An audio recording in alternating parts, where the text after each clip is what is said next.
हिटगजमा सबै ठाउँ घुमेर आज ठोरी जाम भनेर ठोरी गए। ठोरीमा गएर कहाँ घुम्न गए त hello guys, welcome to my new blog. I hope कि सबैजना सन्चै हुनुहुन्छ होला। म पनि सन्चै छु। ठोरी जान रेडी भए। यति धेरै सामान किन लिए होला भनेर सोच्नु भयो होला। यो सामानहरू गाउँको घरमा राखेर जान्छौँ। बाटोमा यस्तो खतरा बादलको भ्यू हेर्दा हेर्दै हामी गाउँको घर पुग्छौँ। घरमा सबै सामान राखेर हामी ठोरीतर्फ लाग्छौँ। ठोरी नपुग्दै यस्तो खतरा पहाडको भ्यू हेर्दा त यहीँ बसम लाग्न थाल्छ। पहाडको भ्यू हेर्दा हेर्दै ठोरी पुगेको थाहै पाएन। तर हामीसँग धेरै टाइम नभए कारण हामी सिधै होटलतिर लाग्छौँ।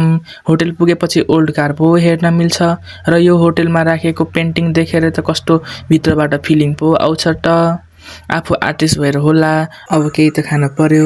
मेन्यु हेर्छौँ त के खाम भनेर कन्फ्युज हुन्छौँ। अब केही त खान पर्यो। मेन्यु हेरेर पहिला हट चक्लेट मगाउँछौँ। ढिलो हुन्छ भनेर पपकर्न खान दिन्छ। पपकर्न खाँदै गर्दा एउटा दाइले ग्लासको जगमा गाजर र काँक्रो काटेर पानीमा हालेर ल्याउँछ। दाइ के हो भनेर सोधेको त भाइहरूको लागि स्पेसल पानी हो भनेर पो भन्छ त। एकछिनमा हाम्रो हट चक्लेट पनि आउँछ। हट चक्लेट खाँदै एकछिन गफ गरेको त त्यो पनि सकिन्छ। फेरि भोक त लागेको थियो। फेरि चाउमिन अर्डर गरेर कुर्न थाल्यौँ। त्यो खाएर हामी घरतिर लाग्छौँ। आजको लागि यति नै। By by guys.